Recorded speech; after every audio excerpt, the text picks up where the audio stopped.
breve descrição do seu currículo, né? O professor Luciano, ele possui graduação em Educação Física pela Universidade Estadual de Campinas, com mestrado em Desenvolvimento Social pela Universidade Estadual de Montes Claros e doutorado em Educação pela Universidade Federal de Minas Gerais, pela UFMG. Atualmente, como eu já disse, ele é professor da Universidade Federal de Minas Gerais, mas não, a gente tem sempre que ressaltar que, durante um tempo, ele foi nosso colega aqui na Universidade Estadual de Montes Claros. É um prazer recebê-lo, Luciano, e te convidar para falar sobre um tema que você domina tão bem, né, que são as políticas públicas de esporte e lazer, mas tentar fazer uma reflexão desse cenário em tempos de pandemia. Muito obrigado, seja muito bem-vindo ao nosso evento. A professora Claudiana, só um lembrete rapidinho, Luciano, desculpa, já ia esquecendo, só um lembrete, a professora Claudiana pediu para que todos que acessem aí a transmissão via YouTube, né, no chat, registre o nome completo e o período ao qual pertence e está matriculado. Muito bom dia, professor Luciano, a palavra é com você. Muito bom dia a todos.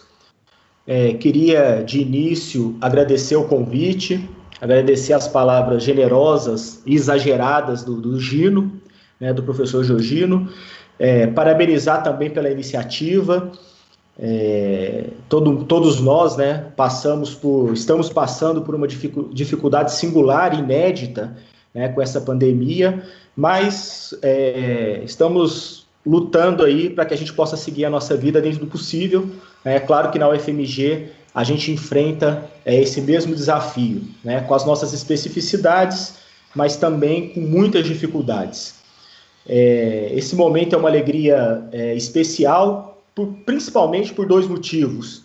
Primeiro, por eu poder estar com amigos muito queridos, né? Então, os coordenadores dessa sessão, né, professor Zé Andrade, professor Georgino, professor Isabela, professor Rogério, professor Evilásia, que eu conheci agora, e também, provavelmente, alcançando aí outros colegas, né, outros amigos do meu tempo de Unimontes, o Carlos Rogério, Gil, Claudiana, Beto, Duda, Fernando Deusdará, a Fernandinha. Eu não devia ter citado porque, com certeza, eu esqueci alguns. Mas dizer que são pessoas que são muito significativas na minha vida, que eu amo, tenho uma relação muito boa, então é muito bom estar retomando esse contato agora dessa maneira. E segundo, por ser um evento segundo principal motivo da minha alegria é por ser um evento da Unimontes, uma instituição que eu trabalhei por 6 anos e a qual eu devo muito, né? Foi onde eu fiz mestrado, foi a instituição que me apoiou de maneira significativa no doutorado. Eu costumo dizer que é onde eu aprendi a ser professor universitário de verdade, né? Então, fico muito feliz de agora poder estar contribuindo nesse momento aí de pandemia e nessa nova modalidade, nessas novas estratégias aí educacionais, vamos dizer assim. Bom, vai ser uma conversa, eu não preparei nenhuma palestra, né, nada muito formal, né, espero que nesse formato seja mais palatável, né, principalmente para os estudantes, ficar ouvindo, né, principalmente sem muitos recursos, né, tecnológicos, no sentido de data show, imagens, o próprio quadro, às vezes é um pouco enfadonho, a gente tem a falsa impressão que a gente cansa menos na internet. Eu acho que esses 3 meses tem mostrado que a gente cansa mais, pelo menos é a minha realidade, de boa parte dos professores que eu tenho conversado.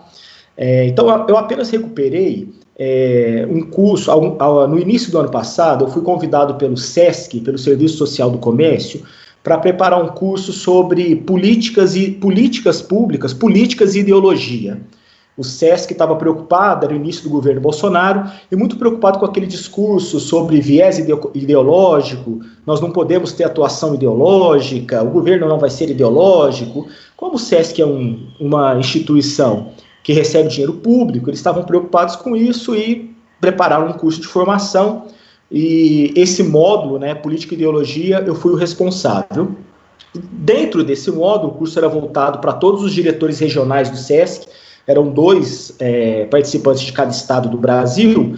Uma das sessões, um dos módulos, esse é o nome correto, foi sobre questões gerais, vamos dizer assim, princípios teóricos relacionados às políticas públicas de esporte e lazer.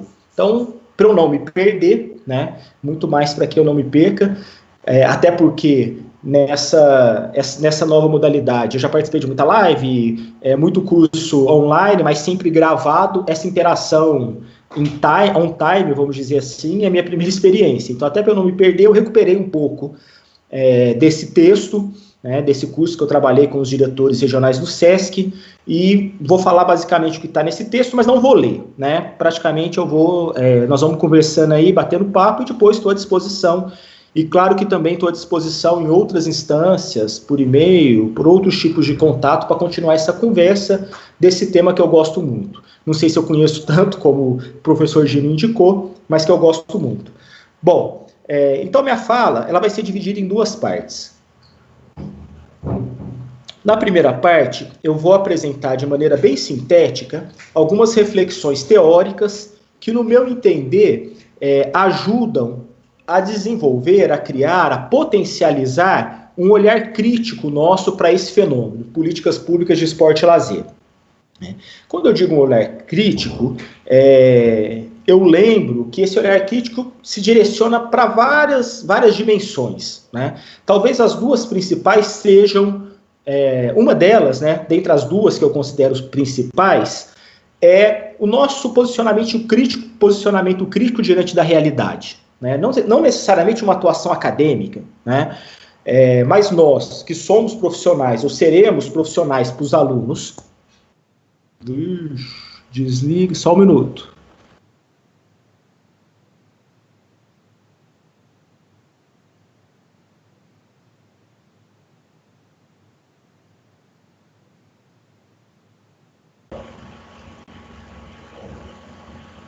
Estão me ouvindo? Tinha travado a câmera e caído a ligação. E a câmera está funcionando também agora? Pode tocar. Ah, beleza. Obrigado. Desculpa a interrupção. Então, nós que somos profissionais da área, eu acredito que nós precisamos ter uma posição que supere o senso comum quando a gente é instigado a comentar sobre as políticas públicas de esporte e lazer em qualquer um dos âmbitos que nós estamos inseridos, né? Por exemplo, no âmbito municipal, estadual e federal. Nós não podemos ter um pensamento tão raso como a maioria das pessoas tem. E isso nem sempre acontece, né? Tem inclusive uma pesquisa que nós fizemos, o professor Gino participou, em Montes Claros, quando eu era professor aí da universidade, que mostra, né, que os profissionais de educação física muitas vezes têm uma posição com relação às políticas públicas de esporte e lazer muito próximas do senso comum.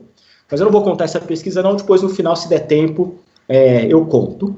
É um resultado de um livro, né, ou eu indico o livro, se não der tempo de contar o resultado da pesquisa. E a segunda possibilidade do desenvolvimento desse olhar crítico é também para uma atuação acadêmica, né? Então, aqueles que estão envolvidos ou estarão envolvidos em iniciação científica, trabalho de conclusão de curso, projetos de mestrado e doutorado, eu acredito que esse recorte teórico que eu vou pincelar, né, ele pode ajudar a subsidiar algumas reflexões.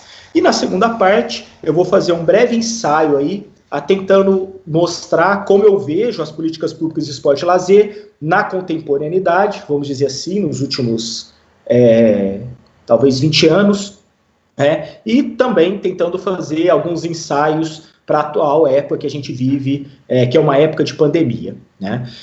Para esse ensaio, eu vou apresentar alguns resultados de maneira bem ligeira de algumas pesquisas que são desenvolvidas no âmbito do grupo que atualmente eu participo, na UFMG, que é o POLIS. O POLIS e NeoPolis, ele tem dois nomes porque ele é a fusão de dois grupos, que esse grupo é coordenado por mim e pela professora Luciana Assis, que é uma cientista política que atua no curso de terapia ocupacional e congrega estudantes, profissionais, estudantes de graduação, mestrado, doutorado, egressos da universidade, profissionais que atuam com políticas públicas de uma maneira geral e tem desenvolvido aí uma série de investigações nessa pesquisa. Então, já agradeço aí essa interlocução com o POLIS, com os membros do POLIS, né? O que eu vou discutir é o que a gente tem discutido, né, no nosso grupo ao longo do tempo. Bom, nessa primeira parte, meu primeiro recorte é tentar abordar brevemente conceitos de política, né? Pensando no conceito, não como algo que a gente memoriza, mas como algo que é operacional, que é uma lente para a gente poder olhar a realidade.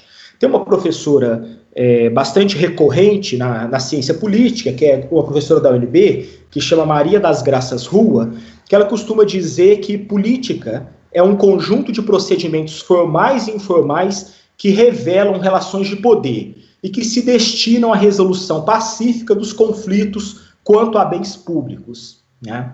Talvez tentando fazer uma tradução, né, existe um problema, né, algo que é de interesse público, né? Esse algo que é de interesse público, uma situação mal resolvida, vai sofrer a intervenção de uma política. A política nada é mais do que a ponte que vai levar a gente de um estado para outro estado, de uma situação para outra situação. Mas esse caminho não é pacífico, né? A resolução, a maneira de resolver esse problema, e mesmo a vontade de que ele seja resolvido ou não, né, depende de onde você está falando, né? Isso gera uma série de embates entre grupos divergentes, e aquele que tiver mais força vai conseguir impor um projeto vencedor, né? Vamos dizer assim. Mas esse conceito, muitas vezes, ele não é muito potente, né? Não tem muito potencial para nos ajudar a olhar para o processo político de uma maneira mais ampla. A própria Maria da Graça Rua diz assim: a gente tem que tomar cuidado porque comumente a gente acaba tomando as políticas públicas como as ações implementadas. É comum a gente chegar num bairro e dizer assim: qual política educacional que existe nessa região? E a pessoa vai dizer: não, aqui não tem nenhuma política, né? O fato de não existir a política também é uma política, né? Provavelmente aquela ação educacional ela foi perdedora nesse processo de disputa. Então a professora Rua, né, Maria Rua, ela vai dizer: a gente precisa ter uma visão mais ampla desse processo, e isso nem sempre é fácil, né? Para isso, a ciência política, já há uns 15 ou 20 anos, no Brasil, tem, de maneira bastante frequente, adotado os termos da língua inglesa para pensar nas diferentes dimensões da política. Porque se no Brasil, se no português a gente usa uma palavra só, que é política, na língua inglesa usa-se 3 palavras para definir política, que correspondem a 3 diferentes dimensões. Então a primeira palavra é polity, com TY no final, né? Esse termo da língua inglesa diz respeito à dimensão estrutural e normativa da política. Por exemplo, quando a gente olha, vamos pensar na nossa área, na nossa cidade, existe uma secretaria plena, exclusiva de esporte e lazer? Né? Se não, qual órgão administrativo existe? Né? Qual a estrutura administrativa desse setor? Quem ocupa o cargo principal? Um secretário adjunto ou um diretor, por exemplo? Qual é a sua formação? Qual legislação que existe no nosso município direcionada à garantia de recursos para a área do esporte e do lazer? Tudo isso são perguntas, são temas que se associam a essa dimensão estrutural e normativa, então a dimensão polity. Uma outra palavra da língua inglesa, né, também relacionada a políticas, é a palavra politics, com CS no final. Então, essa é a dimensão da arena política. Então, é a dimensão onde as ideias são debatidas, né, os projetos são disputados e alguns são executados e outros são esquecidos, né? Então, olhar para essa dimensão também é muito importante para a gente perceber o processo político. Por isso, então, sempre, né, principalmente numa sociedade desigual, né, algo que é feito sempre é feito em decorrência de muitas coisas que não são feitas, né?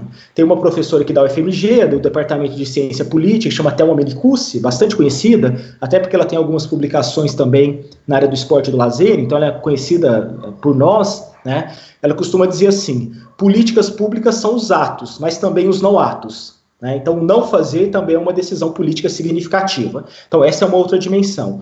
E a outra dimensão é a dimensão policy, com CY no final, ou policies, CIS, se a gente pensar no plural, que são as ações implementadas, né? Essa é a parte mais visível da política.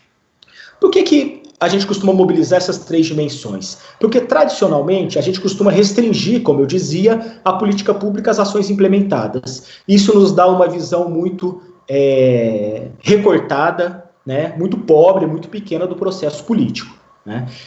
Isso agrava, né, isso diminui a potencialidade, a riqueza do nosso olhar. Nós precisamos, por exemplo, uma conclusão em decorrência dessa reflexão, que a nossa produção científica, que as nossas investigações, elas se direcionem a todas as etapas do processo político, a todas as suas dimensões. Mas, notadamente, a gente percebe, vários estudos mostram isso, tem um da professora Silvia Amaral, da Unicamp, que é bem significativo a conclusão dela, né, que a gente tem focado as nossas investigações principalmente para a dimensão policy, né, para as ações implementadas. Né. Ela mostra, então, na pesquisa que ela fez, que 80% dos artigos publicados nas principais revistas brasileiras ou dos trabalhos apresentados nos principais congressos da área são voltados para as ações implementadas. E de uma maneira mais grave ainda, ela aponta, né, a maioria dos casos são relato de experiência. Então, além de se direcionarem apenas para os resultados das políticas, eles ainda relatam sem conseguir fazer uma análise mais crítica, mais profunda do significado da ação pública, dessas ações públicas. Bom, essa é um primeiro recorte teórico que nós costumamos fazer. O segundo, esse bem mais breve, é a questão de quem elabora políticas públicas, para onde a gente deve olhar. Comumente, na nossa tradição da ciência política, a gente olha para o Estado. Será que isso é o suficiente? Então, a gente percebe nessa perspectiva, né, que nós temos duas teorias, duas possibilidades de análise, duas abordagens.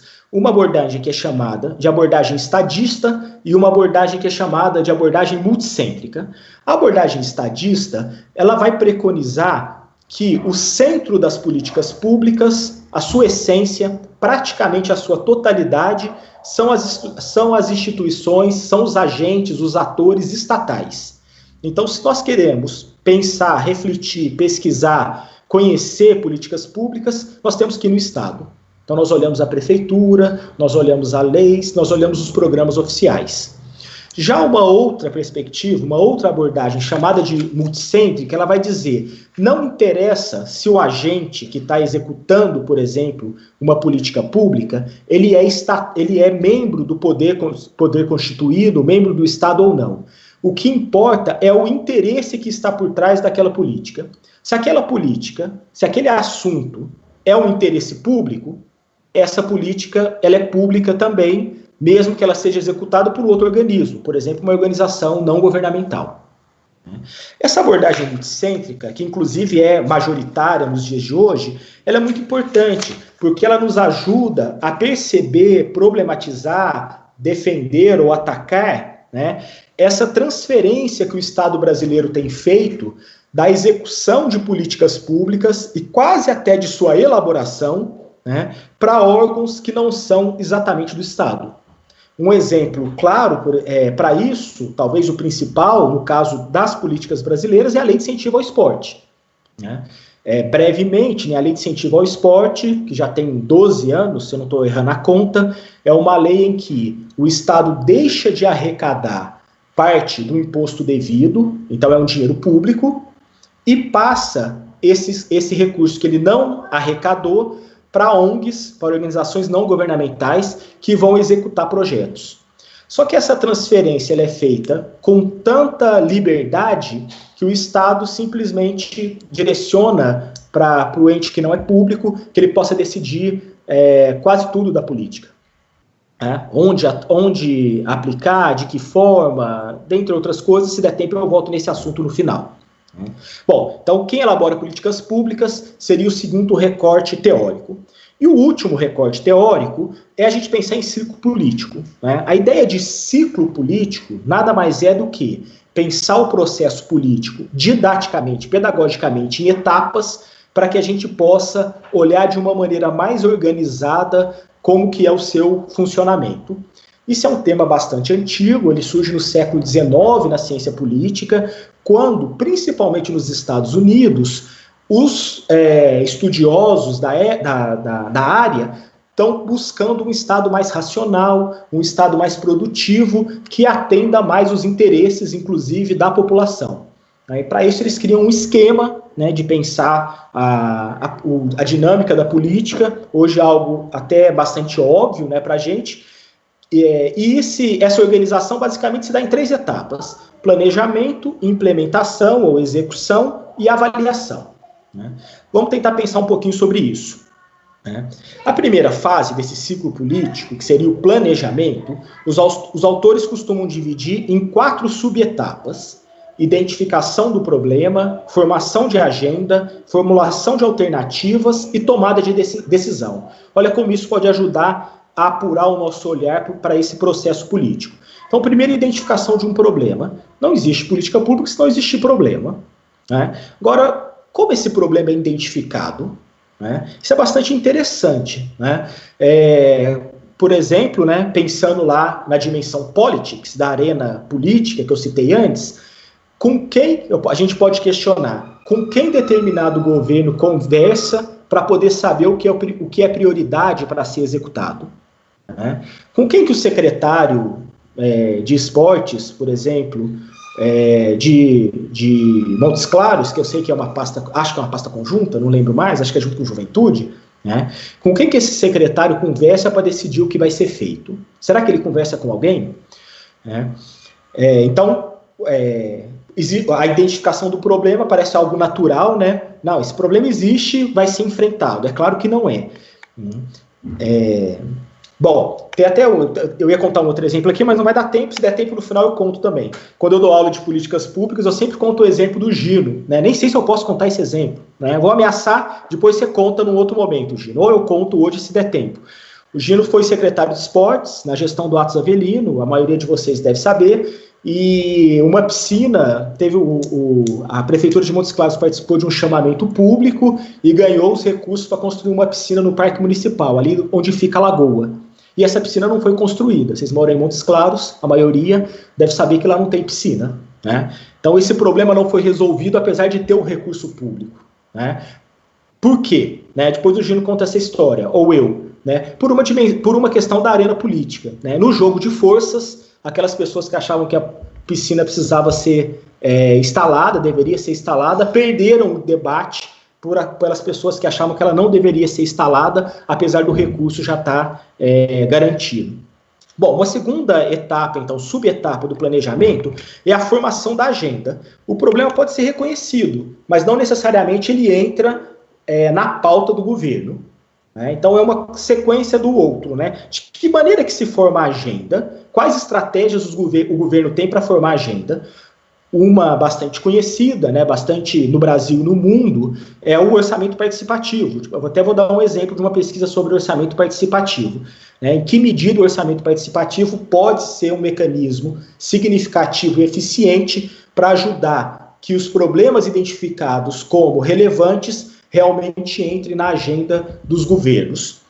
A terceira etapa do planejamento é a formulação de alternativas, porque você pode reconhecer o problema pode entrar na agenda, mas ele tem muitas maneiras de ser enfrentados. Então, reconhecer diferentes maneiras desse enfrentamento é uma etapa importante do planejamento. E, por último, a tomada de decisão, né? Então, dentre essas alternativas vislumbradas, qual vai ser adotada? Então, de uma maneira esquemática, a gente costuma pensar nesse processo da primeira fase do ciclo político, que é o planejamento. A segunda etapa é a implementação. Então, é onde tudo aquilo que foi produzido vai ser, de fato, colocado em prática, né? As pesquisas e a teoria sobre implementação de políticas públicas, elas têm destacado, nas últimas décadas, nos últimos anos, uma discussão sobre qual que é o sentido, qual que é a direção das políticas públicas. Deixa eu tentar me explicar melhor. Durante a fase de implementação, o que acontece com mais predominância? A administração central planeja algo, planeja uma política, planeja uma ação, e aí está o cerne, aí é o mais importante, é esse momento que garante que a política vai ser boa, ou, independente do planejamento, aquilo que vai ser feito na ponta, que é o que garante, é o processo, é a dimensão, é o momento que garante que a política vai ser boa ou não, ou pelo menos se ela vai ser executada de acordo com o que foi preconizado ou não. Essas duas perspectivas, elas recebem o nome de top-down e de bottom-up. Então, top-down, de cima para baixo.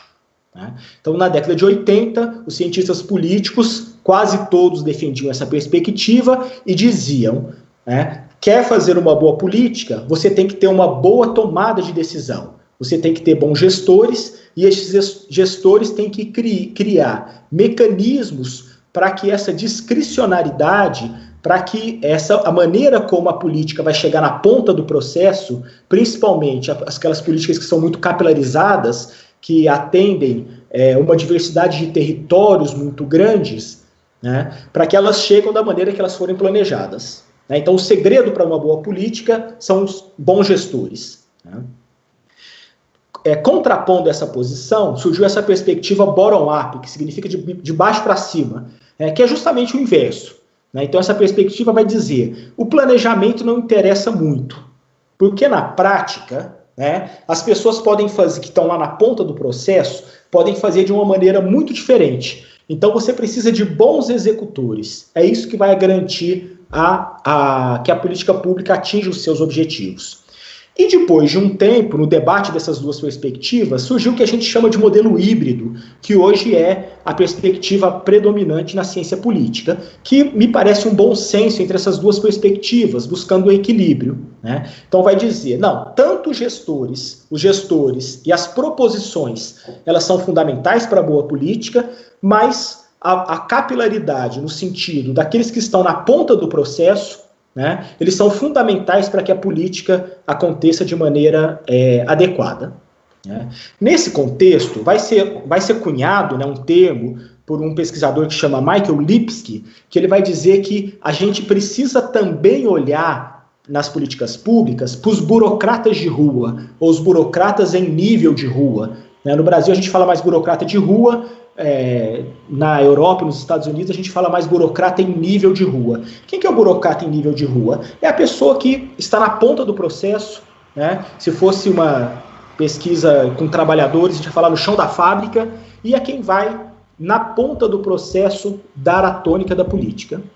Quando a gente pensa no burocrata de rua, facilmente a gente percebe que existe uma discricionariedade na política que faz com que ela tenha contornos dependendo de quem está executando. Vamos pensar um exemplo corriqueiro.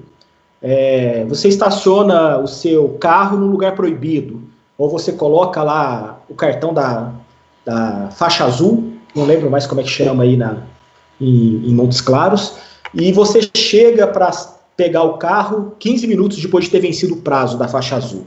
Né? Então a situação é objetiva. Você está infringindo uma lei de trânsito porque você está 15 minutos atrasado para retirar o seu carro. Um guarda de trânsito, ele pode te multar. O outro guarda de trânsito, ele pode te orientar. Da próxima vez, toma mais cuidado com o horário. Um outro guarda de trânsito, ele pode querer propina. Me dá R$10, daí me dá uma ajuda aí que eu esqueço isso por hoje. Né? E a lei é a mesma.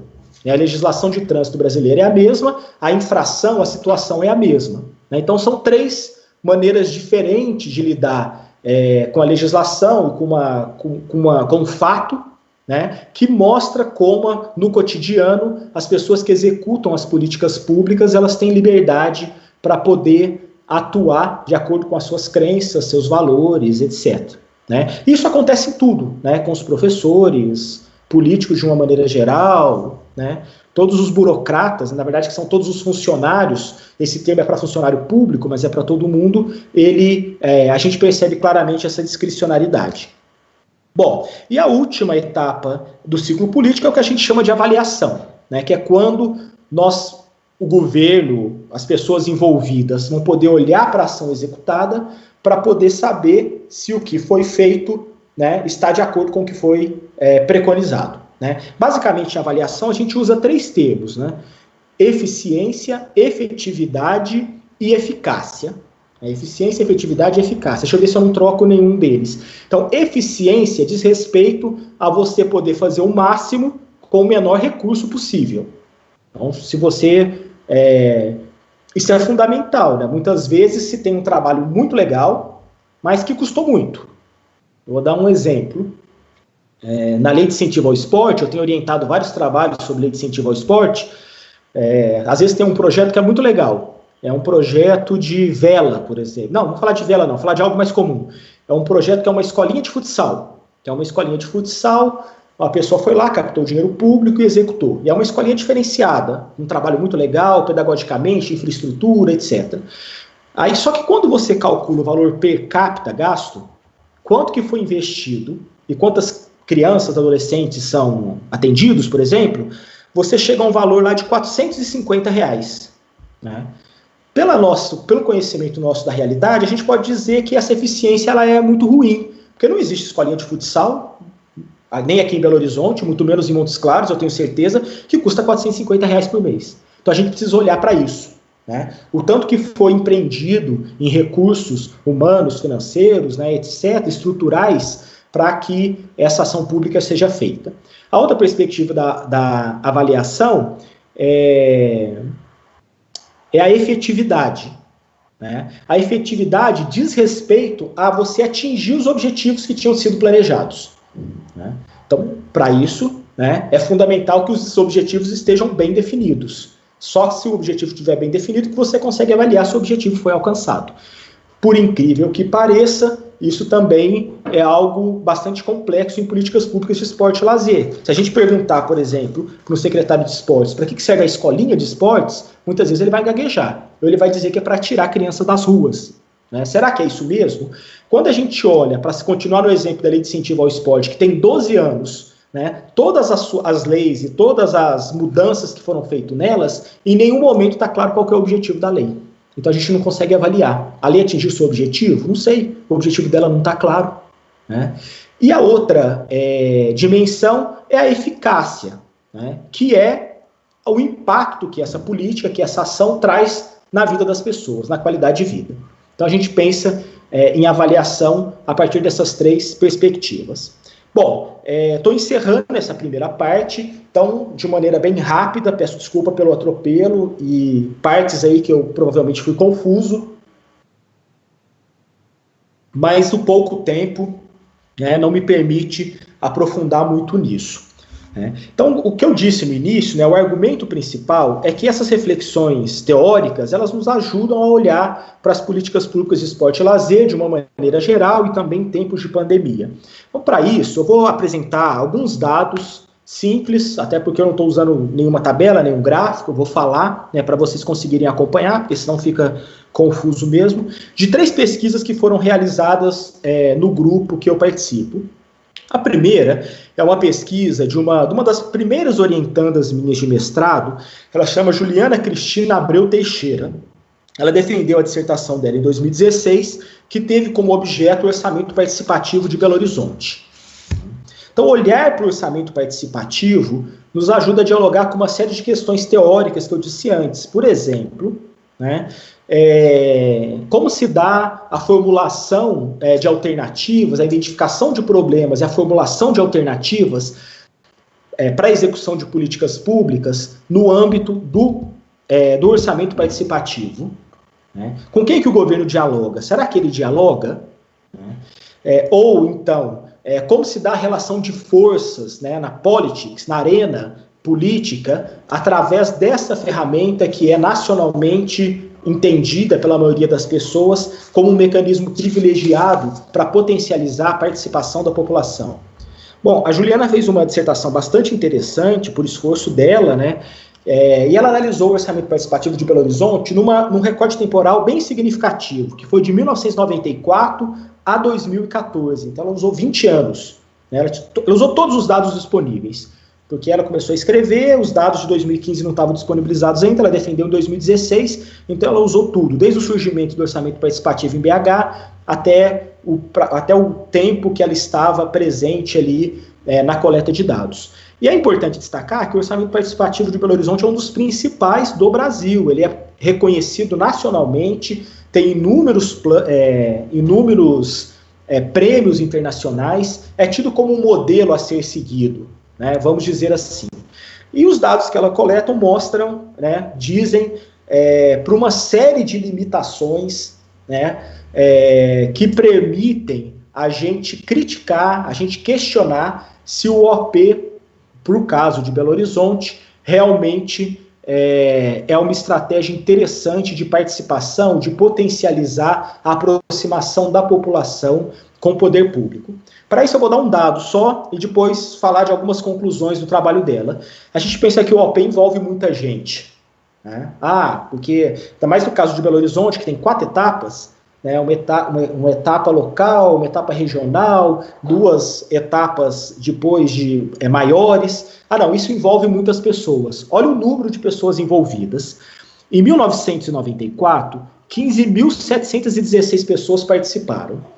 Na última edição analisada, em 2014, 25.880 pessoas participaram. Isso corresponde, para o caso de 94, a 0,78% da população.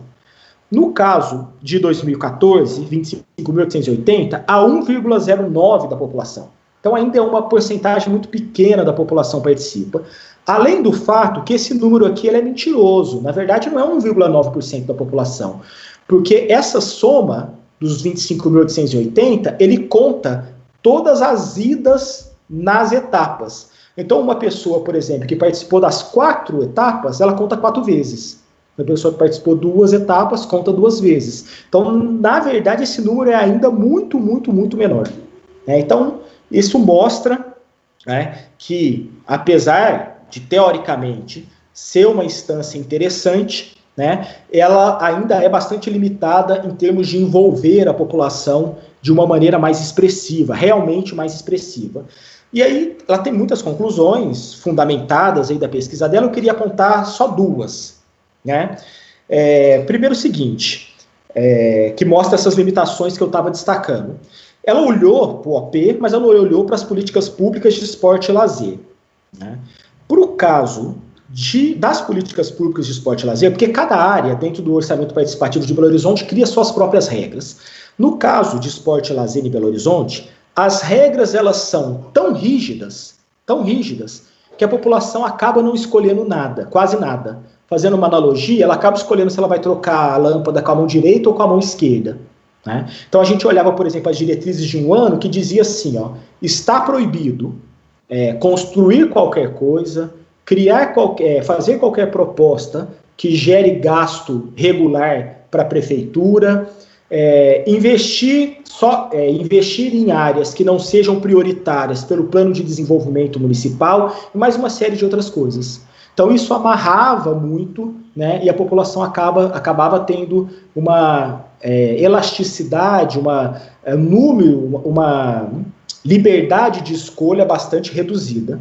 E uma segunda conclusão que ela percebeu, dentre várias outras, é que muitas vezes o orçamento participativo em Belo Horizonte inverte a sua lógica, porque ele acaba sendo uma justificativa para o não fazer. Como assim? Uma associação de bairro faz um abaixo-assinado e vai lá pressionar o prefeito ou o secretário de esporte dizendo, a gente quer a reforma daquela quadra. Aí ele pergunta, está no orçamento participativo? Eles falam, não, isso não entrou. Então não dá para eu fazer, porque não é prioridade. Vocês precisam fazer isso entrar no orçamento participativo. Então isso é muito curioso, né? Porque a área de esporte e lazer era muito amarrada, né? E quando se escolhia algo, todo o resto era entendido como não importante. Bom, essa é dos destaques que eu queria fazer. Um outro destaque, com bastante foco na implementação de políticas públicas, é também uma pesquisa que eu orientei, essa mais recente, acho que defendeu o ano passado, de uma mestranda chamada Rosângela Gomes Pinali, que pesquisou o orçamento das políticas de esporte e lazer no Brasil. Acho que esse tema é bastante bacana também, né, e é um dos focos centrais da implementação. Porque é costumeiro no Brasil, em todos os lugares do mundo, que se identifique um problema, se formule alternativas e não se escolha a melhor alternativa ou nenhuma delas, porque a discussão porque o argumento não, nós não temos dinheiro para isso. Então a gente só consegue olhar para a implementação de políticas de uma maneira completa quando a gente olha para o orçamento. E olhar para o orçamento é uma tarefa difícil, porque a complexidade de elaboração e execução do orçamento público no Brasil, ela é bastante significativa. Os dados são de difícil acesso, nós não temos a cultura de acompanhar esse processo, as etapas do orçamento participativo muitas vezes dificultam a participação da população, e aí a gente acaba aceitando esse argumento de que não dá para fazer porque não tem dinheiro. Né? Bom, a gente tem feito no grupo diversas pesquisas sobre orçamento público, essa da Rosângela é um deles. O trabalho dela ficou muito interessante, inclusive por causa da origem dela. A Rosângela ela já é uma servidora da UFMG de bastante tempo, acho que ela aposenta esse ano ou ano que vem, e ela é contadora, então ela tem facilidade para lidar com essas questões orçamentárias, essas questões de contabilidade, que o profissional de educação física tem muito mais dificuldade. Então a Rosângela ela fez uma pesquisa sobre todo o orçamento, né, do governo federal, da primeira gestão do Fernando Henrique Cardoso até 2016, o ano do golpe, né, e comparou os investimentos em esporte e lazer desses 3 governos, né, dos 2 mandatos de Fernando Henrique Cardoso, dos 2 mandatos do Lula e de 1 mandato e meio da Dilma. E os dados dela são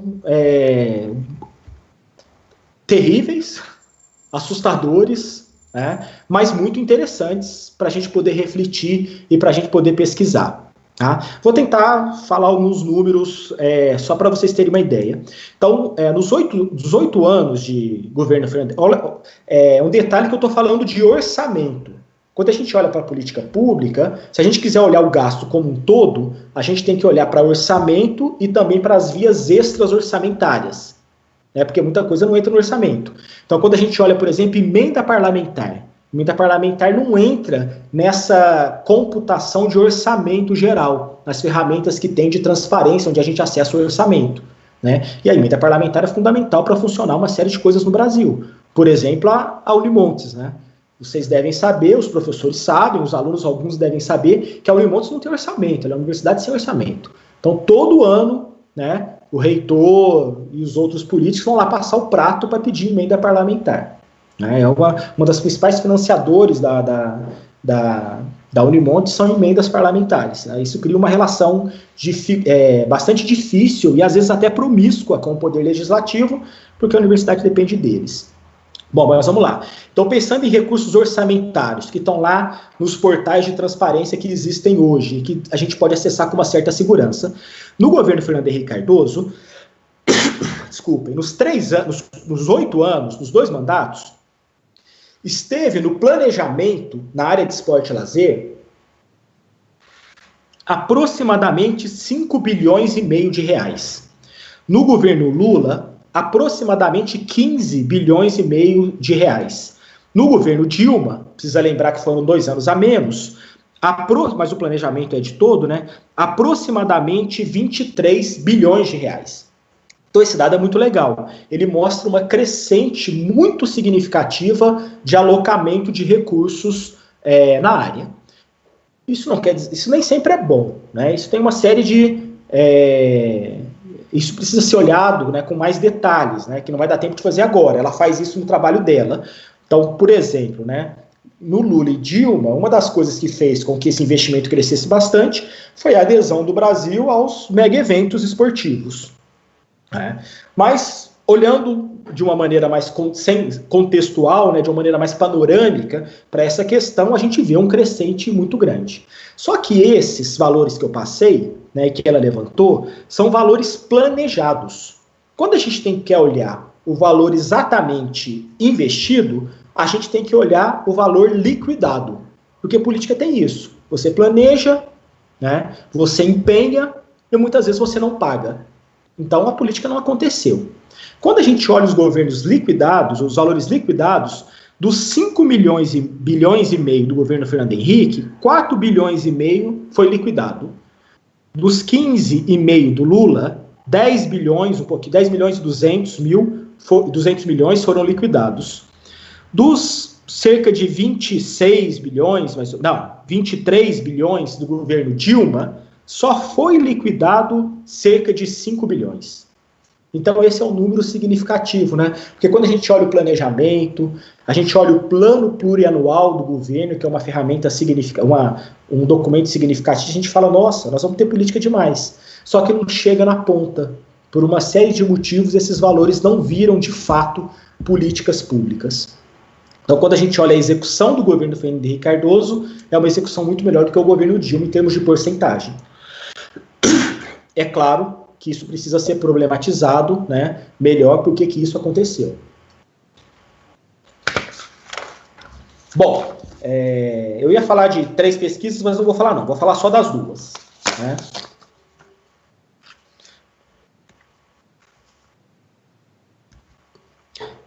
Pensando numa questão mais contemporânea, né, dos anos, o que eu vejo, né, sobre as políticas públicas de esporte e lazer no Brasil? Né? Primeiro, eu vejo que nós estamos à mercê dos governos, e isso é algo muito ruim. Né? Diferente de outras áreas e de outros direitos sociais, vamos dizer assim, como saúde, educação, nós não temos um planejamento e uma legislação que assegure que as nossas políticas tenham continuidade. Isso significa que a gente depende de cada governo. Cada governo que entra, ele dá a tônica da maneira que ele quiser. Políticas que têm um planejamento mais consolidado, responsabilidades mais definidas, a gente tem mais dificuldade de que cada governo façam grandes transformações. Um exemplo claro disso, por exemplo, é o nosso principal programa social, que é o programa Bolsa Família.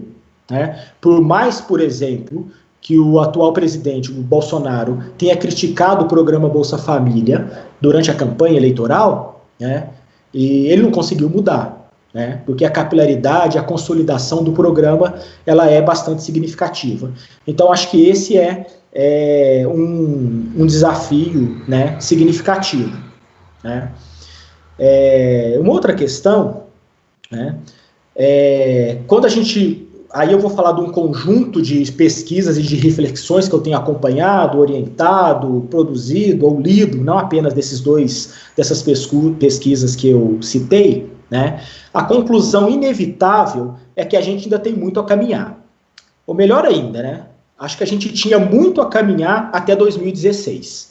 Em 2016, com o golpe, e principalmente a partir de 2019, com a eleição do governo Bolsonaro, a gente percebe um total retrocesso nas políticas públicas de esporte e lazer. Né? Isso em todos os sentidos. Hoje nós não temos orçamento, hoje nós não temos recursos humanos, e principalmente, talvez a origem, hoje nós não temos a crença de que essas ações são importantes. Esporte e lazer no atual governo, ele é visto como perfumaria, né? E perfume é aquilo que você usa, mas se não usar não faz tanta diferença, né? Então a gente percebe, né, que há um esvaziamento de todas as ações públicas de esporte e lazer, que não eram as melhores, né? Mas a gente já percebia a consolidação em certa medida de uma política de esporte e lazer amparada numa visão, numa lógica de garantia de direitos. Então, há um esvaziamento de praticamente de todas essas ações historicamente consolidadas. Né? Então, Bolsa Atleta, Programa Esporte e Lazer da Cidade, Programa Segundo Tempo, dentre outros.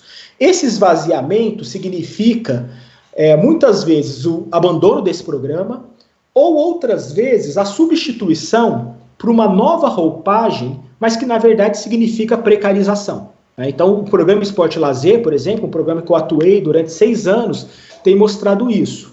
O PELC era um dos principais programas, era a principal ação de lazer, né, de esporte na dimensão de lazer, vamos dizer assim, né, que na Lei Pelé está lá, esporte participativo, era a principal ação do governo federal, que tinha um investimento amplo, uma capilaridade, um processo de execução que garantia um legado, né, para essas comunidades que eram atendidas. Hoje, o PELC foi substituído por um programa onde os municípios se cadastram pela internet e recebem um kit esportivo. E a partir do ano que vem, ia ser esse ano, acho que não vai dar tempo, as pessoas vão poder fazer um curso pela internet. Né? E aí, a propaganda que o governo faz ainda é que o programa foi aprimorado porque agora atende muito mais pessoas. Né? Pode até atender mais, mas atende com que condições, com quais características. Né? Bom, então acho que esse é o panorama que a gente vive hoje. Né? Infelizmente, mas isso é facilmente de ser percebido por todos os documentos e pelo discurso oficial. E em tempos de pandemia, né? Em tempos de pandemia isso se agrava. Né? Porque em tempos de pandemia, o que nós temos percebido é que o governo ele tem mais um argumento, né, para deixar de investir nessa área. Né?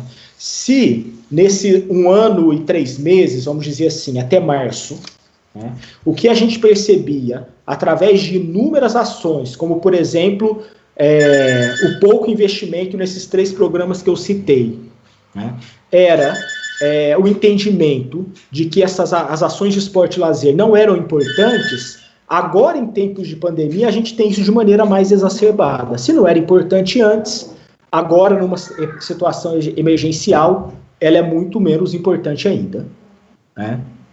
Então, a minha avaliação, a avaliação do grupo que eu participo, é que a gente vive tempos tenebrosos com relação a isso e que nós precisamos resistir, né? E essa resistência se dá através da nossa atuação cotidiana, se dá através da nossa... sendo professor, se dá através da nossa conversa nos pequenos grupos, da conversa que a gente tem nos bares, na partilha que a gente tem com os nossos familiares e também na nossa atuação acadêmica no sentido de pesquisa, né? Nós carecemos de mais pesquisas que mostrem esse quadro crítico, né? Acho que a gente nunca precisou tanto de pesquisas em políticas públicas de esporte e lazer. Então a gente precisa de pesquisas que mostrem o atual quadro que nós estamos, para que, quem sabe, coletivamente a gente consiga construir uma saída, né, através de pressão, né, para que a gente possa garantir de fato o protagonismo do esporte e do lazer como direitos sociais. Bom, é isso, tá, que eu tinha planejado. Queria agradecer, mais uma vez, pedir desculpa onde eu posso ter me atrapalhado aí na construção do argumento, e ficar à disposição para a gente continuar batendo papo. Gino? Luciano, me ouve? Estou ouvindo. Beleza. Luciano, queria agradecer imensamente a sua fala, a sua enorme contribuição para o debate, para o tema, de uma competência já reconhecida, né? Quem te conhece sabe da qualidade da sua fala, das suas intervenções, enfim, de como você aborda esse tema com tamanha riqueza e propriedade, mas ao mesmo tempo bastante acessível. Então foi uma fala muito rica. Queria te agradecer mais uma vez. Chamar, os professores já estão retornando aqui, né, os professores participantes, o professor Geroto, o professor Isabela, o professor Zé Andrade, a professora Evilásia. A gente tem aí até 11h30 para um bate-papo com você. Eu não vou prometer aí às pessoas que estão no chat que as intervenções possam ser repassadas em função do tempo, mas na medida do possível a gente tenta repassar aqui algumas questões para o professor Luciano. De antemão, Luciano, dizer aqui dos comentários extremamente elogiosos a sua fala, uma fala muito bem estruturada, como a gente já falou. Enfim, alguns professores... A gente está tendo uma limitação de divisão das telas aí de 4 telas, né?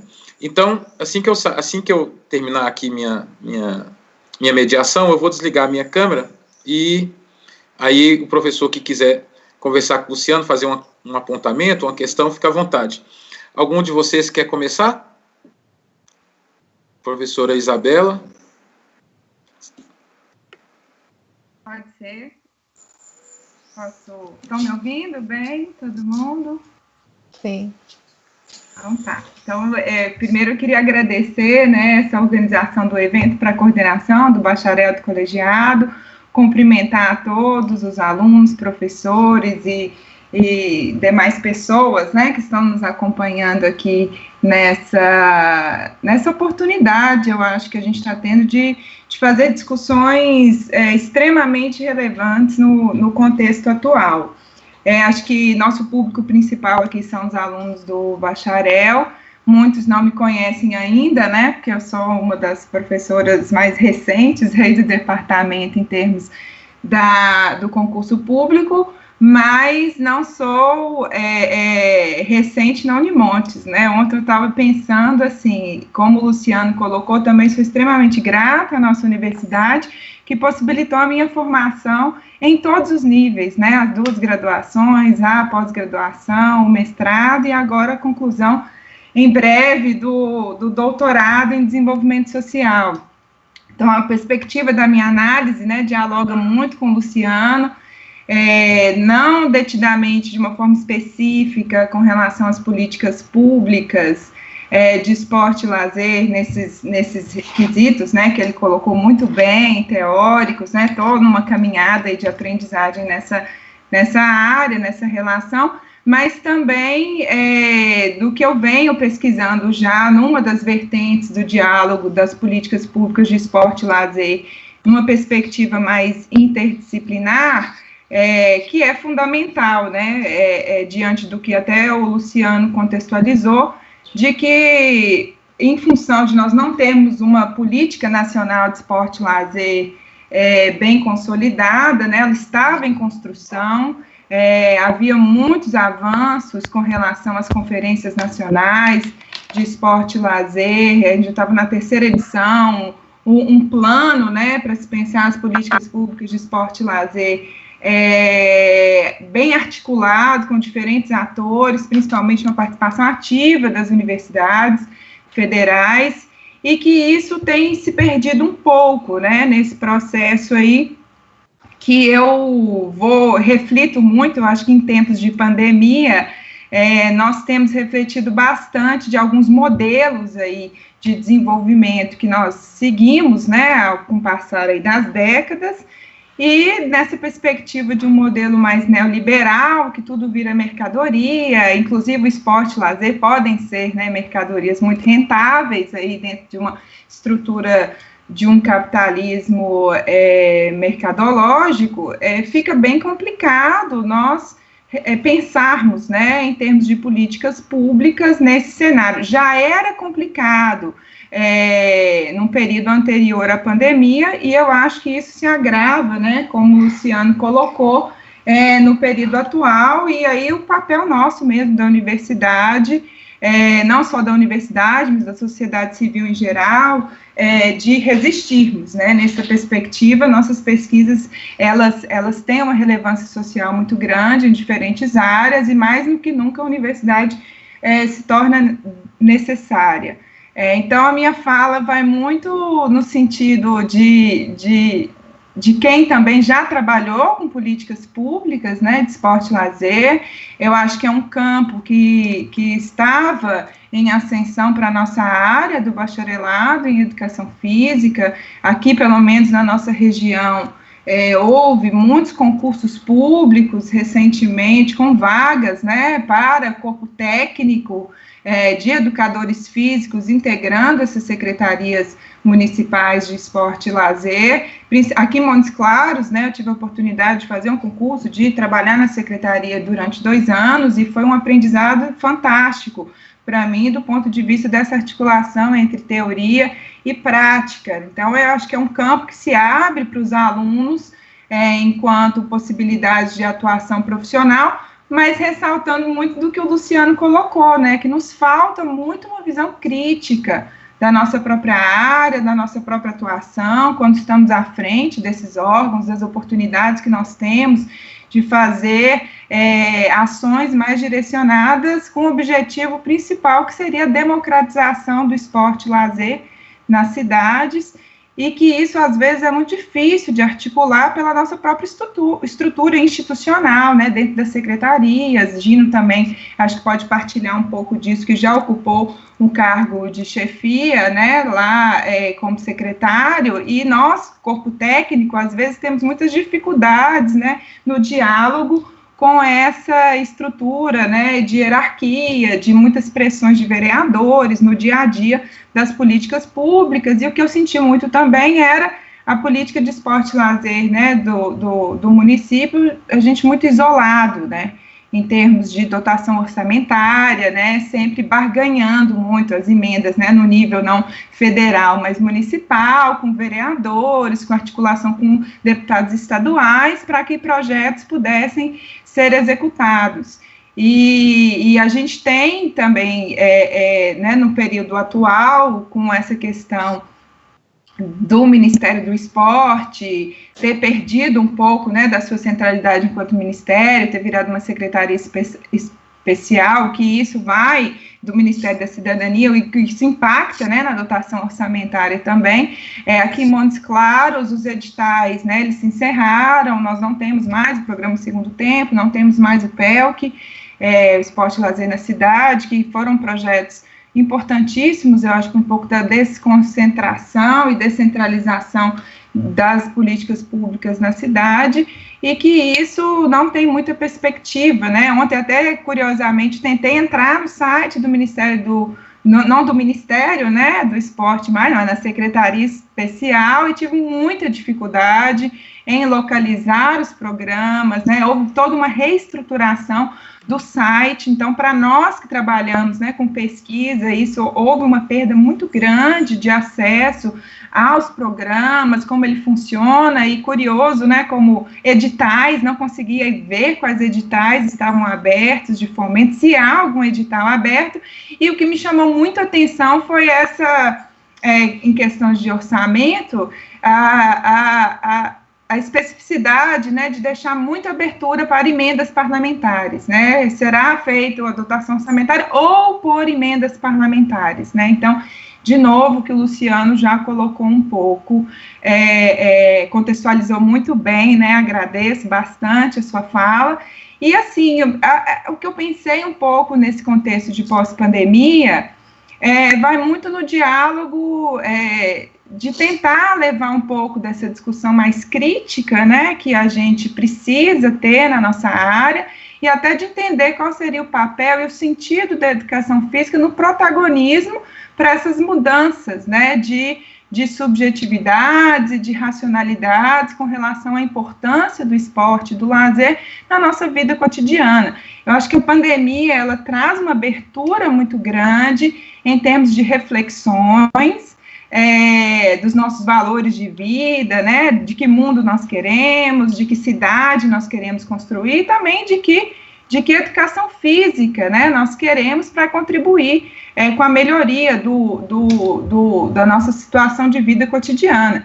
Eu acho que a pandemia, ela vem escancarar, né, muitas dessas crises. Eu acho que muito mais do que uma crise de saúde pública mundial, a gente tem que ter ciência, né, de que nós estamos falando de diversas crises, né, do âmbito de vista econômico, social, principalmente, de desigualdades, né, como a gente pode observar no nosso país, notícias diárias, né, que são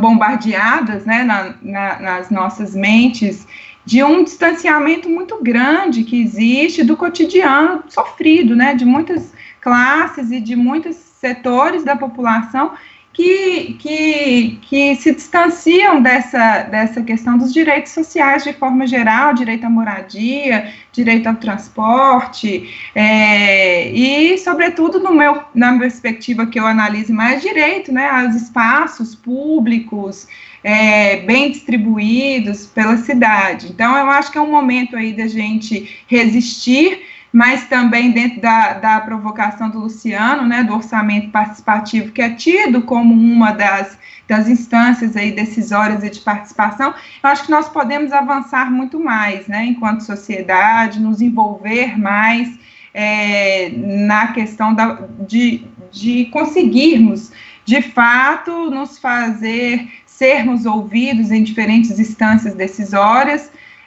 começando, por exemplo, pelo Conselho Municipal de Esporte e Lazer aqui, que está, né, as reuniões não têm acontecido, é uma instância importante, que muitos de nós, profissionais de educação física, não sabemos que temos. Então, o meu recado é mais de uma abertura otimista, né, que a esperança da mudança, ela também tem relação com a nossa própria ação, né, a nossa própria atuação. Então, deixar essa reflexão para todos, né, para a gente ver o que a gente pode fazer em termos de assegurar cada vez mais o acesso ao esporte, ao lazer, à população de uma forma geral, principalmente aqueles setores que mais necessitam, né, que não entendem lazer ou não podem ter lazer e esporte como mercadoria, como consumo. Cidadania não é consumo. Então, que fique o recado para a gente refletir como a gente pode inverter essa lógica e essa racionalidade no nosso cotidiano. Obrigada, agradeço, estão me avisando aqui que meu tempo acabou, então vou passar a palavra para o próximo professor. Giro, obrigada, Luciano. Obrigado, Isa. Obrigado pela intervenção, Isa. Eu vou fazer uma organização da mesa aqui, para tentar facilitar e organizar o tempo, Lu, vamos fazer o seguinte, tem uma pergunta no chat que eu queria te repassar, e aí eu abro mão da minha pergunta, da minha intervenção para contemplar um acadêmico que fez uma pergunta, e depois o professor Rogério Otto. Podemos fazer um bloco assim, Lu? Aí você fala, vou pedir para, na medida do possível, todos sermos concisos, tanto os professores, eu vou ler a pergunta aqui, e você também, Lu, na medida da... eu tinha combinado com você, né, de irmos até 11h30, mas é óbvio que a gente pode passar sem problema nenhum, mas depois, o bloco seguinte, os professores Zé Andrade e a professora Evilásia também querem fazer alguns apontamentos, tá? O acadêmico Vitor Diego, aqui no chat, Luciano, ele te parabeniza pela fala, e ele coloca assim, olha, eu tenho uma dúvida, eu trabalho em um programa de segurança pública que promove esporte, lazer e cultura para as comunidades aqui da cidade. Já passei por vários projetos e percebi que quando o governo oferece projetos de esporte e lazer, no desenvolvimento das atividades, não oferecem profissionais da área. Geralmente são pessoas que têm uma certa habilidade em alguma área, no caso das academias ao ar livre, por exemplo, não oferecem nenhum profissional para dar orientação. Então, a dúvida dele, ele fala o seguinte, quem está na organização desses projetos, ou quem atua nesses programas, parece não privilegiar os profissionais da área de esporte e lazer, e o que você acha dessa visão, se isso é algo que acontece para além da cidade de Montes Claros, se é algo mais local. E aí, para você falar um pouco sobre esse contexto, professor Rogério Otto, por favor.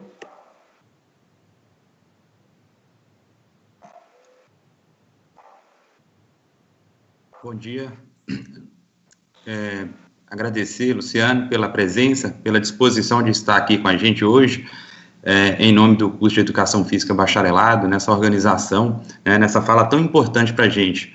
Então, Luciano, eu queria que quando você aborda a questão da precarização das políticas em relação de esporte e lazer do país, muito em função da mudança de rumo ideológico e político desse país, eu queria que você abordasse o que eu acredito ser algo até anterior a isso, que em que medida um professor, que é seu caso hoje, que faz parte do corpo docente de um programa de estudos do lazer, enxerga o que eu chamo também de precarização do conceito de lazer, conceito de esporte, porque se a gente está aí há 30 anos tentando desenvolver, melhorar, ou pelo menos entender o que seria o melhor conceito de lazer, por exemplo, lazer, mas também esportes, se precariza o conceito,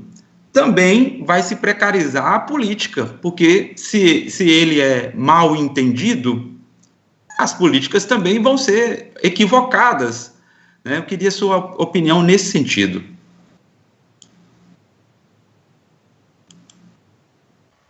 Posso começar, Gino? Pode sim, Lu, palavra com você. Beleza.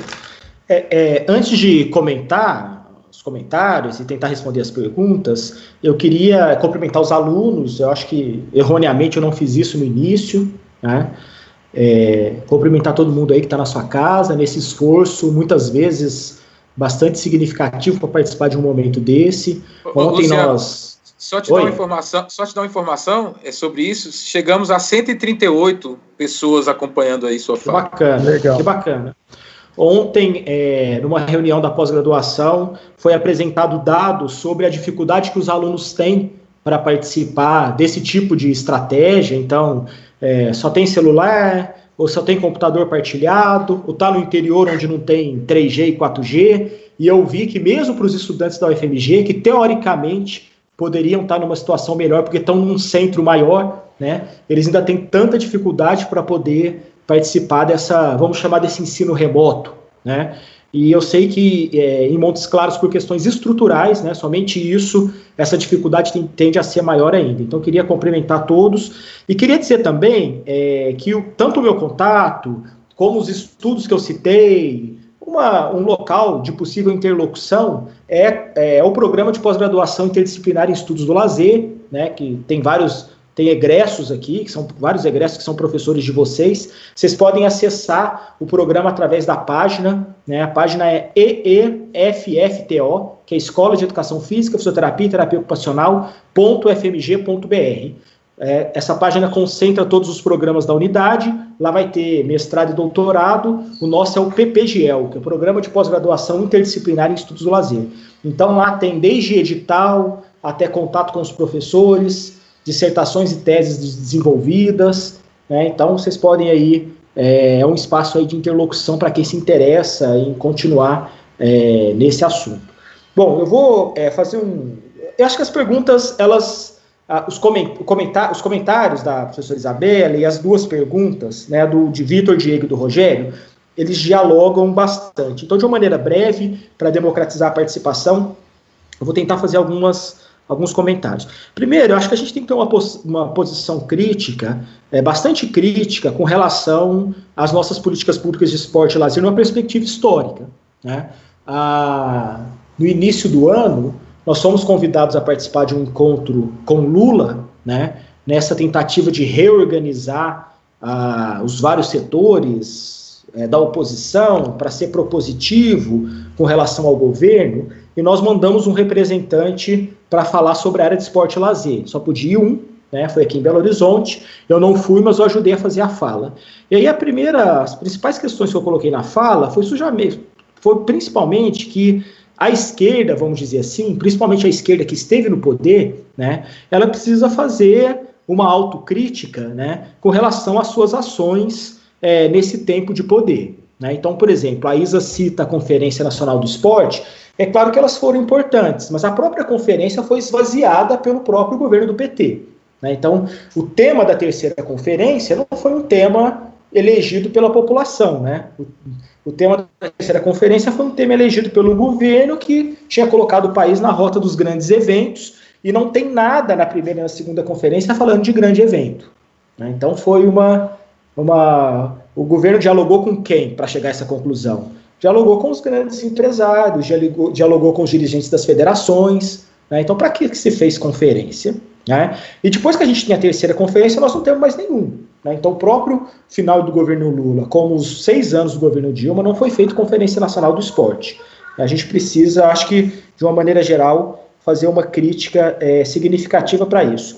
A Isa falou bastante de formação, acho que esse é um desafio, né? Vocês conhecem bem a nossa história, a história da formação do nosso curso, e a nossa história tem privilegiado pouco um olhar social para fenômenos de esporte e lazer. E eu lembro que eu escutava muito isso em 1994, quando eu iniciei a graduação, e eu tinha aula com o Lino Castellani, ele dava a história da educação física no Brasil, e eu lembro claramente ele dizendo, falou assim, olha, vocês vão estudar biomecânica, cinesiologia, fisiologia, são disciplinas importantes? Claro que são, mas nenhuma delas dá conta de um olhar social para o esporte e para o lazer, né? Então, além disso, vocês precisam também construir uma trajetória, né, formativa que dê conta dessas outras possibilidades de olhar esses fenômenos que são tão importantes. Bom, isso é 94. Passado 26 anos, né, 2020, o nosso curso de Educação Física da UFMG, né, do diurno, não existe uma disciplina obrigatória sobre políticas públicas. O do noturno tem, que é um curso mais novo, o do diurno não tem. Então, acho que a gente caminhou sim, mas ainda falta caminhar muito para que a nossa formação permita um olhar mais crítico para o esporte. A formação não é tudo no sentido do currículo, mas ele ajuda bastante. Isso que o Vitor fala com o Rogério, né, acho que aproxima muito no seguinte, eu acho que não existe profissional da área, né? A gente precisa olhar um pouco, né, o professor Helder Isayama, que é professor do mesmo programa que eu atuo, conhecido de vários de vocês, ele é especialista em discutir formação profissional. E uma das coisas que ele constata, né, com muitos dados empíricos, é que a nossa profissão é desqualificada, né? A área do esporte e do lazer, principalmente o lazer, notadamente é uma área que é vista como algo que qualquer um consegue executar. Então, se é uma área que qualquer um pode executar, uma política pública nesse sentido, né, de segurança pública, onde vão lá ser oferecidas brincadeiras para a população, não precisa de ninguém informado. Eu não preciso de ninguém da área. Então, eu acho, Vitor, que essa é uma reflexão, é uma consequência dessa nossa desvalorização da área, que nós temos culpa. Porque muitas vezes, como eu disse no início, o profissional de educação física vai lá e ele faz a mesma coisa do que o profissional que não é da educação física. Mas tem também a ver, e aí aproximando a sua pergunta da pergunta do Rogério, com os sentidos e significados que a gente atribui às políticas, às ações de esporte e lazer. Né? Como a gente entende, quando eu falo a gente, eu não estou falando eu, o professor Luciano, o professor José Andrade, como nós, enquanto sociedade, entendemos o esporte ou o lazer. Porque, tradicionalmente, nós não entendemos esse fenômeno como algo muito importante. Se a gente for pensar num objeto de política pública, que pode ser veículo ou objeto, né, o esporte e o lazer, quando muito, né, eles são veículos. Em que perspectiva? Né? Através do esporte, eu afasto as pessoas da criminalidade. Através do lazer, eu ocupo o tempo ocioso das pessoas de maneira adequada. O desafio, né, pensando numa política de garantia de direitos, é justamente a gente trabalhar em políticas que destaquem o sentido do lazer e do esporte, né, com fim em si mesmo. Porque se é um direito, né, ele é importante em si mesmo. É claro que ele propicia a gente ascender a outras coisas, né, mas ele tem fim em si mesmo. Porque quando a gente pensa só como veículo, se eu conseguir uma outra estratégia, um outro caminho para chegar a esse objetivo que seja mais barato, né, eu escolho esse outro caminho. Então eu acho que a precarização, né, se eu entendi direito a sua pergunta, Rogério, eu acho que tem muito a ver com o sentido e o significado que a gente atribui a essas ações. E, historicamente, a gente percebe isso de maneira bastante problemática. A reunião travou, não consigo entrar. Desde 11h25. Gino? Oi, Luciano. Muito obrigado aí pelas respostas, pela capacidade de concisão aí. E vou repassar, então, para o próximo bloco de perguntas aí com o professor José Andrade e a professora Evilásia. Tá bom? Beleza. Bom dia para todo mundo. É um prazer estar aqui compartilhando esse espaço virtual sobre um tema tão abrangente como esse discutido, né? Então, a gente percebe que 1h30 é um tempo bastante restrito, né, para discutir a amplitude desse tema. E aí, com relação à amplitude desse tema, é importante que o estudante, né, do bacharelado se entenda a necessidade de uma formação teórica e conceitual sob a perspectiva do lazer, né? Eu acho que essa dimensão muito de entender a disciplina do lazer vinculada ao bacharelado só com a aprendizagem de estratégias, né, de execução de atividades, que a gente não pensa essas atividades num campo mais teórico e pensar para além, né, dessa questão de uma intervenção pelo lazer, mas pensar que os estudantes de bacharelado são as pessoas, vamos dizer, socialmente falando, mais habilitadas e capacitadas para ocupar, inclusive, cargos de gestão do lazer, né? Porque esses conceitos que a gente trabalha, ele é necessário ter uma capilaridade, mas ele só vai se dar através de possibilidades desses alunos que estão aí nos ouvindo, de ter uma intervenção no campo das políticas públicas em espaços estratégicos. Claro que tem a questão da arena política, mas esses profissionais que estão sendo formados são as pessoas que têm muito conhecimento e que podem dar uma contribuição efetiva nesse campo das políticas públicas. Então, eu acho que esse destaque inicial é muito importante ser feito e que o aluno perceba a importância de estudar conceitos ligados a esse tema, né? Mas dialogando exatamente um pouco mais com a fala do Luciano, primeiro, Luciano, é sempre muito bom te ouvir, né, ver você aí. Eu acho que você tem contribuições muito importantes e traz temas centrais aí para a nossa reflexão. E eu queria falar brevemente assim, algumas questões que eu acho importantes. Primeiro, entender a questão do lazer e Estado, né? Eu acho que todo estudante que está formando essa perspectiva de atuar nesse campo, é importante pensar que a gente vive uma sociedade que o lazer é menos valorizado, né, do que o trabalho, né, pelo menos pelas instituições dominantes do poder. Há uma sociedade que trabalha ainda, por mais que o lazer assume uma importância pela reivindicação mesmo da população, né? Se dependesse do Estado, dependesse do mercado, o trabalho continua sendo um elemento central de investimento de recursos, né, e outras áreas consideradas mais sérias. Então, é óbvio que a palavra resistência é algo que tem que ser vista, né? Quer dizer, que esse profissional ele tem que tomar uma atitude perante as instituições, e para tomar uma atitude crítica, ele precisa ter uma formação conceitual desses temas, e acho que essa está contribuindo muito.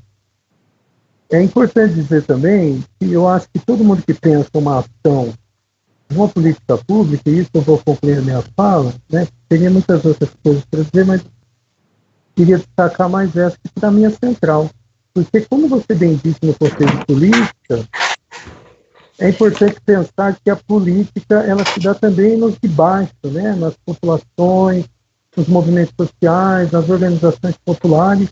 E eu acho que ainda hoje o campo de pesquisa ligado ao lazer dentro dessas comunidades ainda é muito restrito. Então, eu gostaria que você comentasse a importância de estabelecer trabalhos de políticas públicas de lazer de auto-organização social, estimular a organização social através do lazer, né? E que isso se torne uma política pública vindo de baixo também é uma possibilidade. E eu vejo que hoje são poucos campos para esse tipo de pesquisa, ou seja, de lazer engajado. As comunidades, né, vão pensar que em BH mesmo, a Rinha de MSI, a Esquina do Sul, são ocupações das pessoas, né, pela a ocupação do espaço da cidade para produzir lazer. Então, eu acho que isso tem uma dimensão política importante que é pouco valorizada ainda também no campo de pesquisa de política pública, né? Então, eu acho que formar o estudante de educação física para essa atuação seria também um passo importante nessa politização do campo que a gente está fazendo aqui nesse espaço. Então, obrigado, Luciano, e agradecer mais uma vez aí pelas palavras. Bom dia, tudo bem? Vocês conseguem me ouvir? Eu sou a professora Evilásia, né? Cumprimento os meus alunos, meus colegas, e agradeço ao professor Luciano por ter aceitado o convite e estar aqui conosco, né? Eu preferi anotar a minha fala para que eu não me prolongue, porque eu costumo prolongar. Então, primeiramente, eu gostaria de agradecer, né, pelo convite. Sua fala é muito importante para que nós possamos compreender melhor o processo e a prática, né, desde o planejamento à implementação das políticas públicas relacionadas ao esporte. Às vezes, me deparo com alunos afirmando não discutir política, não desejar participar da vida política ou do seu município, do estado ou país, né? Mas a sua fala demonstra a essencialidade de nossa participação nos debates para que os projetos, né, nos quais acreditamos possam ser, ou ao menos que a gente possa tentar, né, implementar esses projetos. Então, saio daqui muito feliz com a fala do professor, compreendendo melhor esse processo de implementação de políticas públicas voltadas para o esporte. Acho que a fala também pode nos fazer refletir sobre outras políticas públicas, e deixo uma pergunta ao final, né? O professor fez uma comparação que para mim foi muito, muito clara, né?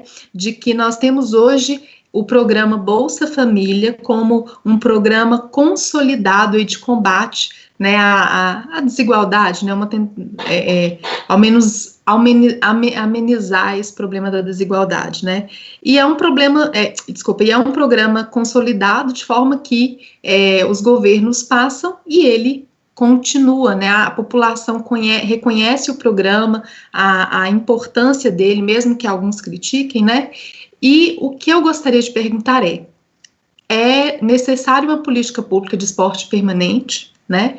E qual proposta o professor pode explicar aqui para a gente, né, como essa proposta poderia ser organizada, como de fato ela pode atuar nesses âmbitos, né, municipal, estadual e federal, o que com relação ao esporte pode ser implementado e como. Acho que gostaria de me deliciar aqui imaginando uma política voltada para o esporte e consolidada, sem essa interrupção tão frequente de governos. Eu sinto muito isso, não só, eu acho que a sua fala nos mostra essa interrupção com relação às políticas voltadas para o esporte, mas a gente pode pensar isso no âmbito da educação, né? A educação em si, ela sempre sofre muita influência quando a gente tem uma troca de poder, né?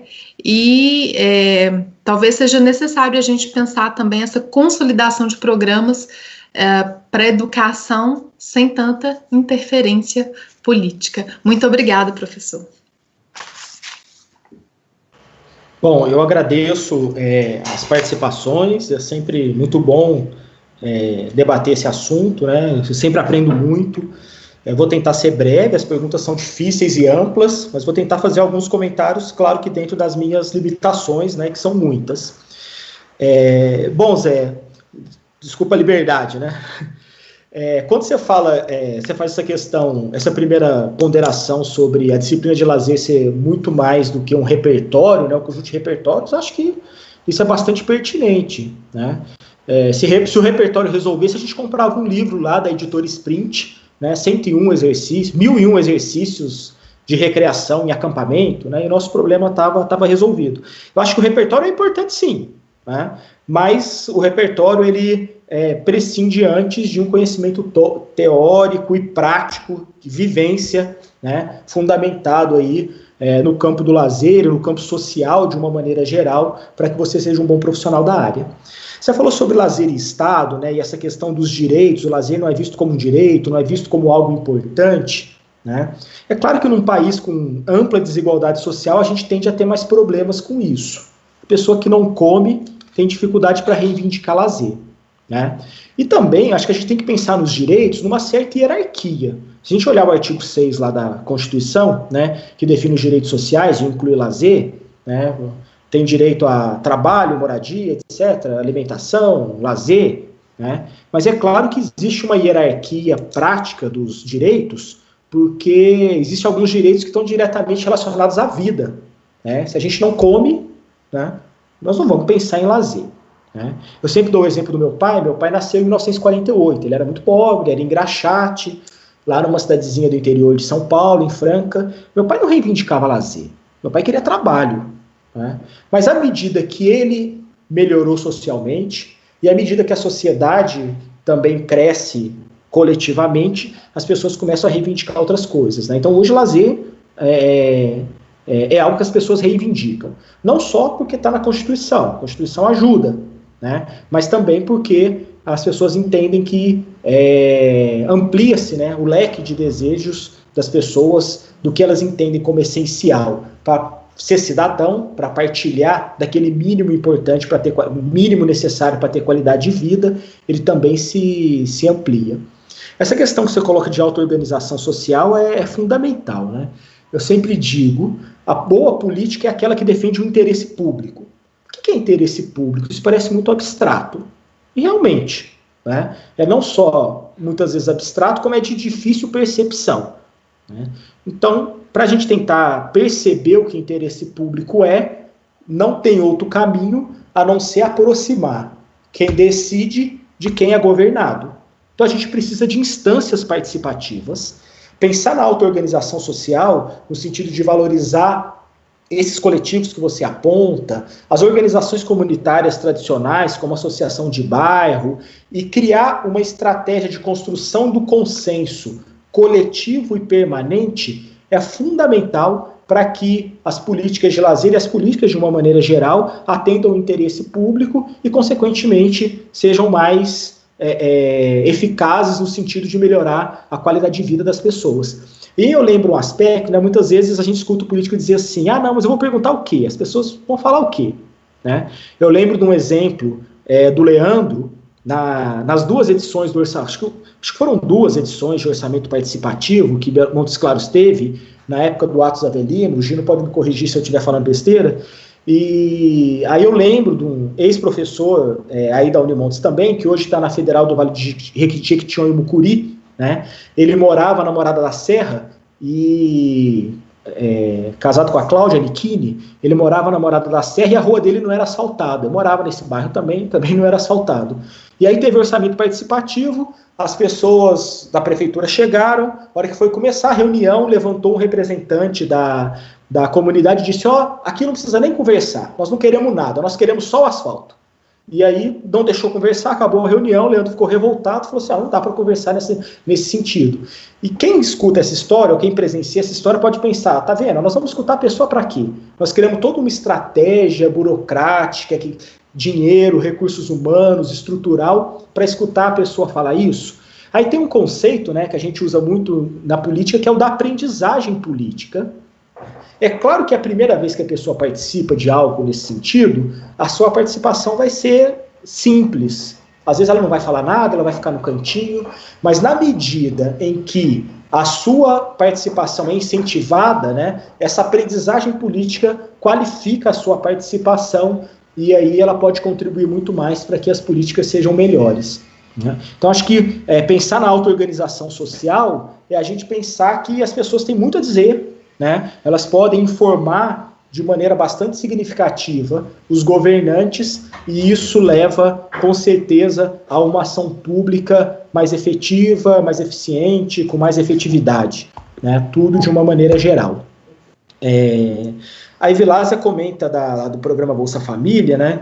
E acho que o Bolsa Família ele tem não Bolsa Família, programas de garantia de renda, né? De uma maneira geral, né, que surge no Brasil lá no governo Fernando Henrique Cardoso, mas de uma maneira absolutamente experimental. Né? Aliás, as políticas sociais do Fernando Henrique Cardoso era isso. Eram políticas muito legais, mas que atendiam 10, 15, 20, né? E que nós precisamos lembrar que, apesar de surgir no governo Fernando Henrique Cardoso, quem primeiro discute isso politicamente, né, é o Suplicy, né, atualmente vereador pela cidade de São Paulo, né? Então as políticas de garantia de renda, de uma maneira geral, elas assumem muita centralidade no dia de hoje, especialmente nesse contexto de pandemia. Né? Isso nos remete... e além disso, né, queria lembrar também que vários estudos preliminares, por questões de tempo, né, mas vários estudos apontam que os países que têm uma política de distribuição de renda, de garantia de renda mais consolidada, são justamente os países que estão enfrentando melhor esse processo de pandemia, que é um problema global. Isso é bastante significativo para a gente pensar. Acho que a gente vive um momento singular e importante de repensar essa questão de estado de bem-estar social e de modelo de sociedade que nós queremos daqui para frente. Né? Esse tema teve destaque também na fala da professora Isabela. Bom, professora Evilásia, aí você destaca essa questão da proposta, né? Eu acho que esse tema é um tema bastante amplo e infindável, né? O que eu acredito que nós precisamos ter é um plano, né? É uma política nacional de esportes, que nós não temos, né? Existiram diversas iniciativas aí do Congresso, de governos para tentar instituir isso, né? Eu poderia até descrever esse processo, mas agora não dá tempo, né? Mas nós não temos isso. Né? E isso precisa existir, e precisa existir a partir de uma construção coletiva, né? Através da participação da sociedade de uma maneira geral, que estipule o quê? Primeiro, quais são os objetivos dessa política? Porque se eu não tenho objetivo, eu não sei aonde eu tenho que ir, não sei, quando eu chegar nesse lugar eu não vou saber. Segundo, que defina responsabilidades. Né? Então, quem é responsável? Na nossa lógica federativa, quem é responsável, por exemplo, pelas políticas de esporte e de formação nos municípios? Né? É a prefeitura? É o governo estadual? É o governo federal? Se for a prefeitura e o estado, talvez não faça sentido ter lei de incentivo federal voltada para o alto rendimento. Né? Então, hoje, todo mundo faz tudo e, na verdade, todo mundo pode não fazer nada, porque a gente não tem responsabilidades definidas. E segundo, é preciso que se tenha recursos instituídos e garantidos para isso. Né? Se a gente não tem orçamento, a gente não consegue fazer nada. Apesar da política pública surgir a partir da identificação de um problema, o que garante a sua implementação é a existência orçamentária. No início do ano passado, nós fizemos um seminário aqui na UFMG e nós trouxemos um professor da Federal de Goiás, que ele é da área do direito e ele é considerado a principal autoridade em direito esportivo brasileiro, ele chama Vladimir Camargos. É bastante conhecido, tem bastante coisa publicada. Quem se interessar pelo tema, ele é facilmente acessado aí pela internet. Ele fez uma proposta de Plano Nacional do Esporte. Ele trabalhou no governo Dilma, depois se distanciou, ficou só na faculdade, né, na Universidade Federal, e o Renan Calheiros, quando era presidente do Senado, ele criou uma comissão para que se pudesse fazer um plano, um planejamento, um plano nacional de esportes. Ele foi o presidente dessa comissão e eles criaram uma lógica bastante robusta, né? Eles revogariam todas as leis, Lei Pelé, etc., e esse plano abarcaria tudo.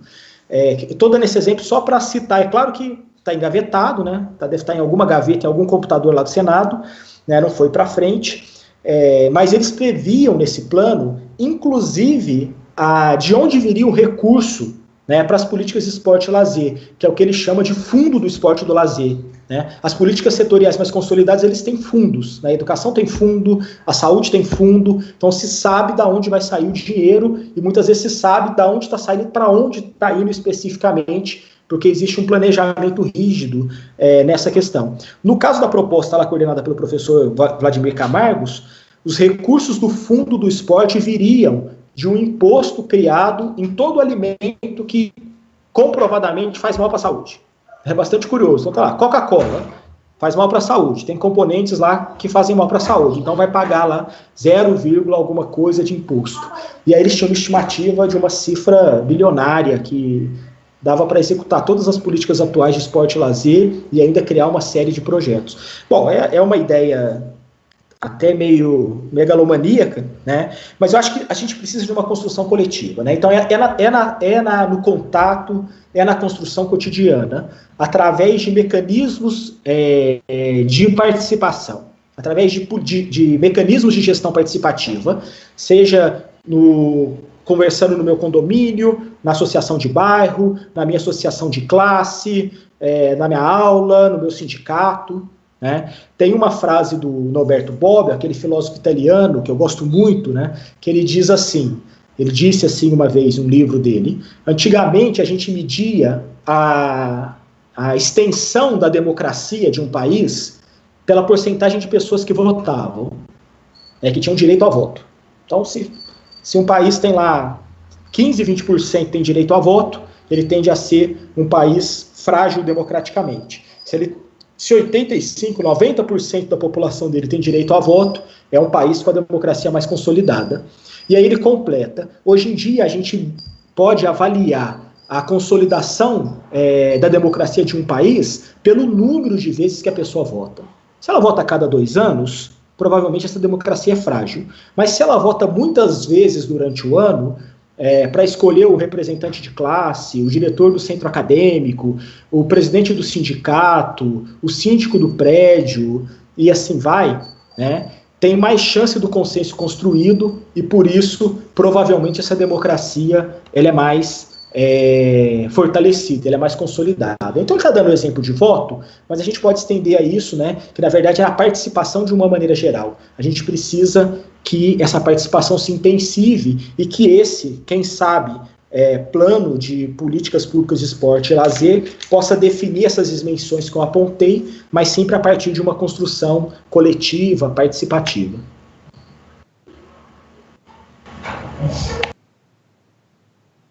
Bom, Luciano, muito obrigado pela sua brilhante participação. Eu vou fazer brevíssimas considerações finais aqui para encerrar o evento, mas todas elas no sentido mesmo de agradecer, né? Então, agradecer todo o coletivo de pessoas aí que permitiram que esse momento pudesse ter acontecido com tanto êxito, penso eu.